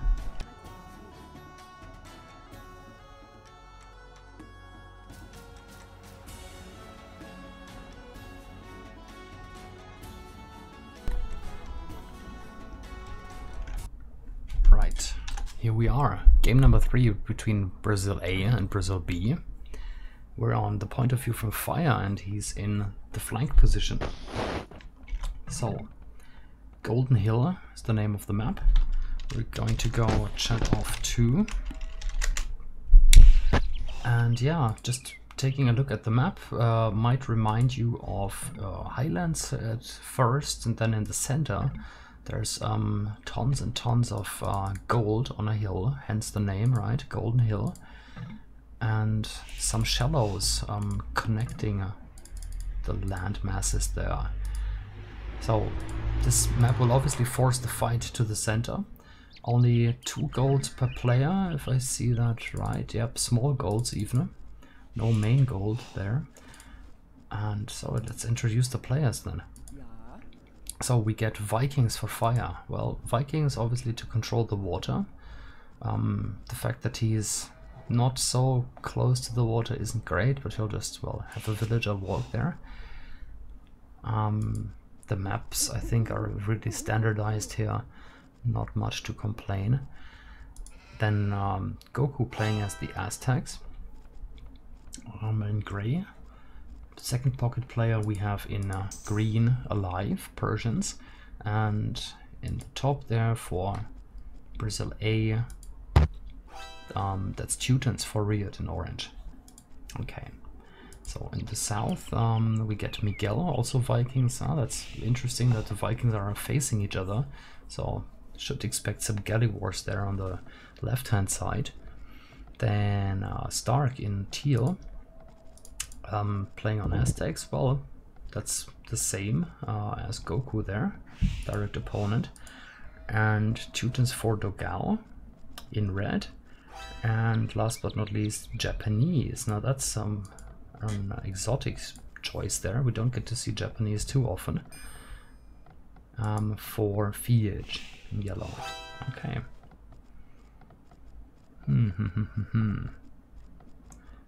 So that's Persians instead of Japanese. Japanese are actually a pretty good counter to Persians. They can be, at least.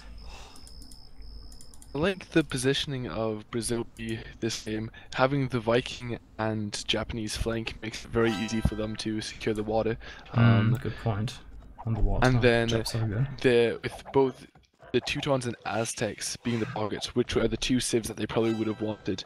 Teutons being able to do the knights, and Aztecs being able to do the crossbowmen monks or whatever. And on top of that, Miguel as the Vikings is closer to the water, as opposed to Fire Vikings. So that will probably make his start a bit better, which will make him able to go to feudal age faster and probably get control over the water. Meanwhile, Age just managed to kill Riot Scout by his dock. Looking at it. And he's getting his dock up, although Riot already has his dock. Since Fiege is Japanese, it just gives him the strength of fishing ships in case he's up later. So it just gives him back, which gives him more options.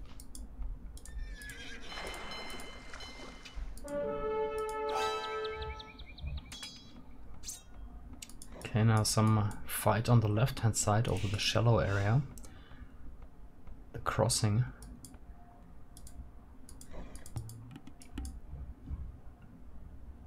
Well, if he just cuts off 2-3 more tiles.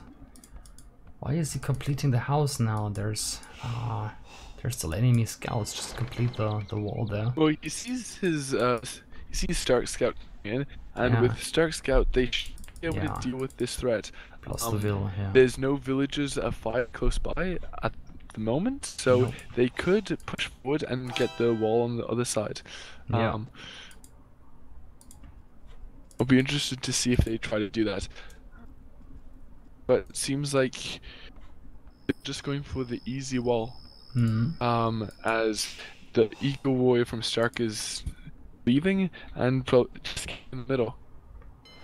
Yeah. All players are going for water, by the way.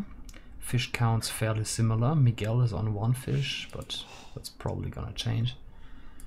Miguel the lowest with only one fish, and Yeah. he's also the lowest on villagers. So that's kind of surprising. You'd expect that he would have had a slightly better start. Only getting the second fishing ship now, I wouldn't be. He does have loom to be fair to him, so he's not actually behind villagers. And Okay. he's going to be clicking up just now along with Dogeo. So both Dogeo and himself are up fairly quickly. Yeah. They should be able to gain control of the water, and I imagine Dogeo will be going fast scouts just to get a bit of map control, which in this map is hugely important. If he can get scouts and prevent the enemy villages from reaching the center, then that will play a key role. Yeah. There's a villager from Riot on... Sorry, not Riot. I'm still remembering the colors from last game. In gray we have Goku now. So Goku is going where? It's not going towards the center. Just standing there now. The shore. Maybe building another dock? Might be, might be. Yeah, there's big fish there. Just dropping a house now, okay. So this side is walled, Miguel that is. A lot of villagers now, that's 5. From Fiat moving to the center. Scout is moving ahead. Barracks coming up from Dogawa. They were probably going to follow. Yeah. After. From Teutons. Think so too. Well, up going to be building galleys from 2 docks. It's doing a very late up, so he's probably going to expect his pockets to rush for him. And something small but still really convenient is by Riet's mill just that extra fish, which is 200 food, which is pretty nice. Just that extra 200 food for nothing. Battle between the Scout and Eagle Warrior in the center. Scout, being in the feudal age, will probably take the battle, except fleeing. Nah, was 4 HP left. Except it is Miguel Scout, so Dogeo, that leaves Dogeo Scout still at full HP. And Miguel probably won't have actually cared too much about a Scout. Or to gather Miguel head towards Firefish, except Fire also has 2. Just saw something, Miguel could have prevented the wall coming up for Fire, just missed it by a second there. But he is sending his galley straight to the pocket's fish. So Goku is already starting to lose his fish. And that will make it different. That would definitely slow Goku. Never nice losing a fish that early. Riet, I'm surprised his fish has been untouched still. Just in the middle of nowhere. But Miguel getting the early damage. And also he's chasing Fire's galleys as Fire tries to do the same thing and damage the pocket. Yeah. Yeah, but Fire won't do too much while Miguel is completely idling Goku's fishing ships there. He's starting to wall Riet out of it, maybe? Or he's walling the middle from Riet. So if when Riet reaches the castle age, you'll notice that he can't actually access the center. Which means his knights will just go in a long, but there's a lot of stuff to wall because of the shallows. So that will be rather difficult. It's not easy to wall there. I'm not sure what Fiat is walling off there. Maybe just trying to funnel the fight, but it looks very hard to wall.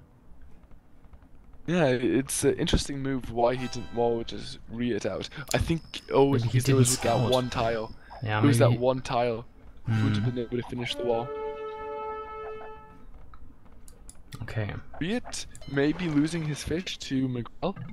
Miguel... Yeah, we've seen that. Now Fire with 4 galleys moving us away. What for, I wonder, what for? Okay, now Goku moving forward. The fact that Goku has already lost all his fish is fairly significant when you compare him to Stark, who's got 5 fishing ships. That extra 5 fish makes a huge difference. It between does. the two It pockets, does. and Stark already adding 2 monasteries in the center.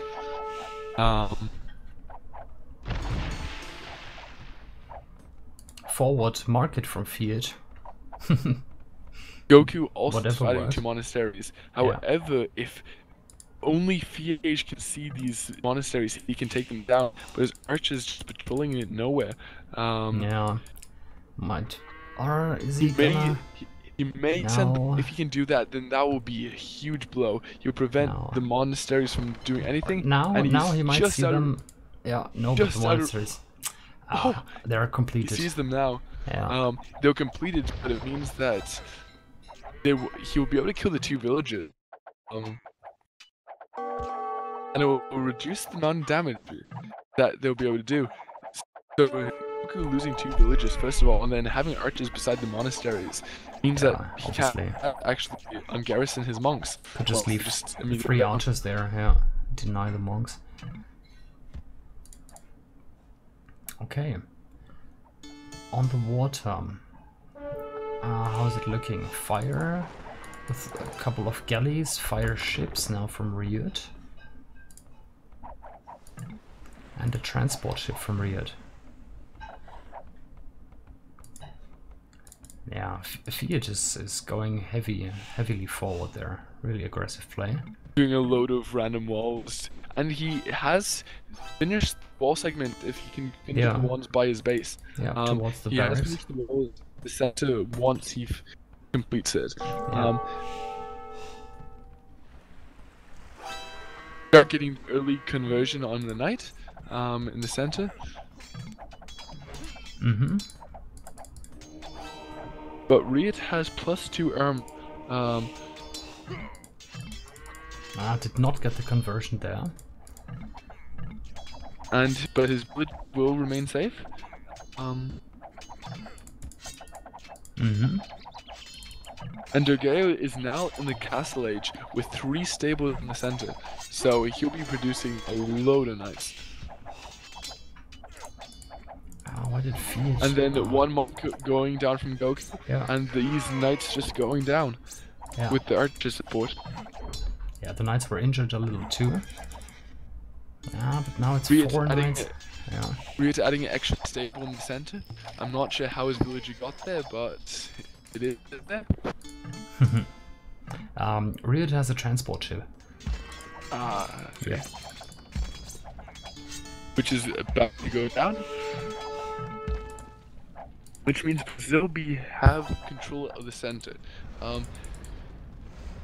Miguel is slinging Dogeo though, which is why Dogeo is able to spam so much knights. So but Brazil are regaining control because Ryut has a load of knights and with the extra monks. Just a side note. They may be able to keep control and getting good conversions. Goku, but losing 2 of his monks. And now Stark is coming to the rescue with a bunch of his monks. So just a bunch of monk knight wars going on. I was gonna say, Alive is slinging Ryut by the looks. You can see that here in the spectator overlay. And Miguel is slinging Dogao. Now Miguel is playing Vikings. Yeah, not the worst idea to have the Vikings sling. Is Fire doing the same actually? Looks like it. Only Feudal Age has a market there. So yeah, I think Fire will start slinging too. Brazil A, Brazil B have firmly established their control in the center. Apart from the fact that Ryut has 4 stables, which they'll need to deal with, but they do have all the army there. Ryut, while he has 4 stables, doesn't have the army yet, but the monastery is going down, and just the extra monk support from Stark should be able to tip the balance. So Dogeo and Stark should be able to get Ryut out of there with the monk knight combo. Yeah. Okay, now actually more and more fights in the middle now. Ryut with a very good count, and just a feudal army from Fiat. Don't think these monks from Stark will hold up. battle from And Brazil now, but GG. G, and they get the game. Yep. Brazil A already calling GG. That was a quick one, wasn't it? 23 minutes? Yeah. No, But clearly over as Brazil B gained firm establishment in the center, Yeah. TC is monitoring and with all the stable. Yeah. Well played Brazil B, they are on fire. Yeah. Now it looks like Brazil B really studied this map properly. Went into the center much earlier, much more aggressively. So yeah. The scouts from the game and the archers from Fiege dividend. While it's with army at the start, it allows you to get map control, and once you've got the map control, you've got a bit of leeway and just easier. Yeah, you were cutting out towards the end. I think there was a word missing. Which, Oops. yeah, no, that's all right. Okay, I updated the score. Go ahead. But Brazil are playing really strong at the moment. Playing really simply and just taking good fights and playing smart. Yep. Okay, I selected the winner for the bet. So let's do game number 4 then. So game 4 is going to be the whole map for Brazil A. Pretty sure. Okay, let's do that a sec. Microphone muted.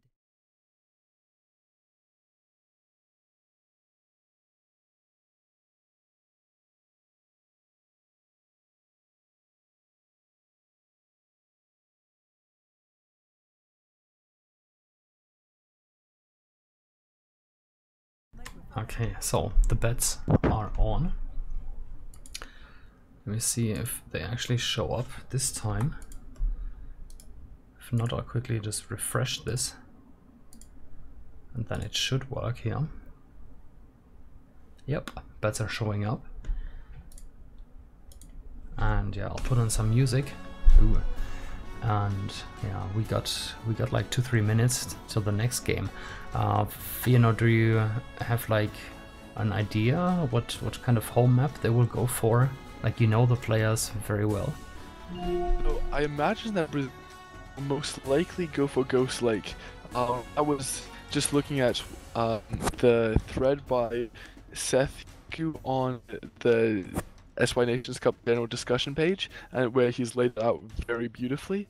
That Ghost Lake is the home map they chose against Vietnam A, in which they won, and they also know that Brazil B lost Ghost Lake versus Team USA, so that could well be a strong decision for Brazil A. The other home map they chose was Islands, but that would not strong idea considering how strong Brazil B have been playing. So my guess would be that Brazil A will most likely choose Ghost Lake. Ghost Lake. Okay. Because they know that they have won this map, and they know that Brazil B has lost this map. One of the few maps that Brazil B has actually lost. Yeah, makes sense.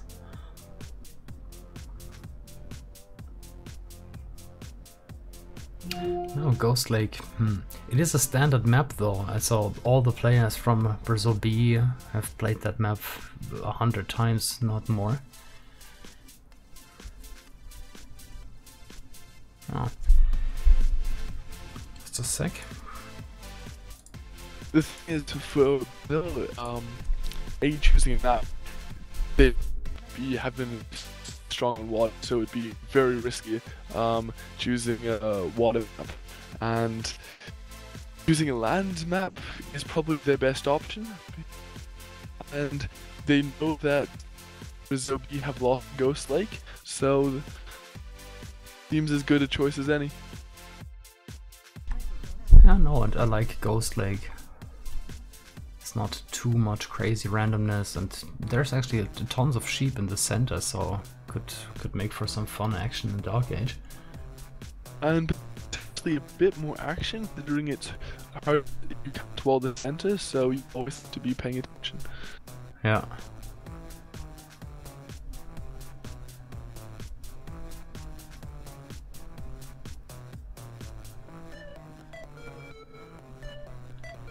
Okay, the spectator countdown has started, by the way. We're under 4 minutes now. Just set 4:20. Yeah, 3:50 now.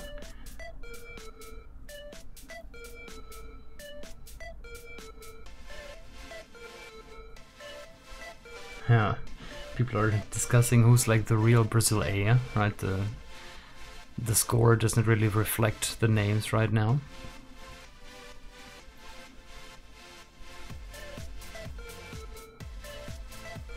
And there's some rivalry between these two teams. I remember in the First Nations Cup there was so much trash talk, like who would get to be Brazil A and who would get to be Brazil B. Definitely difficult, is it? Which players, both just consisting of really strong players. My top 4 would probably be Miguel, Dirk, Riet, and Gorgeo. Sorry. Obviously. No, you know why I'm giggling? Because people in the chat were pulling your head as well. Like, you always say Dogeo, and they always pronounce it with or they spell it with a Y, like Dogeo, right? And no, it's just Dogao, and Miguel. So you just don't pronounce the U. So I know the chat will hate me now because they loved the way you pronounced it. But yeah, people were pulling your leg there all the time. Just telling you. I don't. No, but yeah, this is actually the loser bracket, so good, yeah, good point there. Whoever loses this match will be out of the tournament, and again, it's like a $30,000 tournament, right? But there's still loser brackets. Whoever loses this game still goes. Oh, not at the end of the world.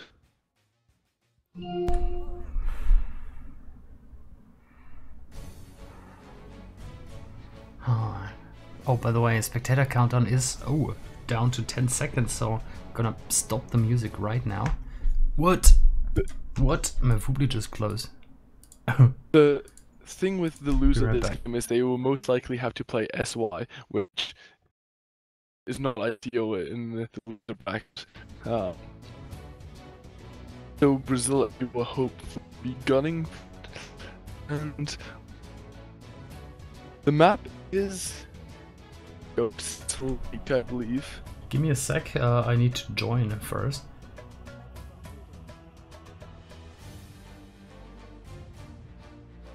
So tell me when you're in.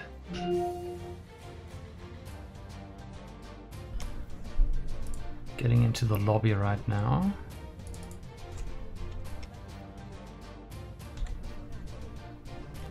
So something just once again, Fiege chose Chinese, Alive chose Marines, and Okay. once again Fiege found Quick Sheep.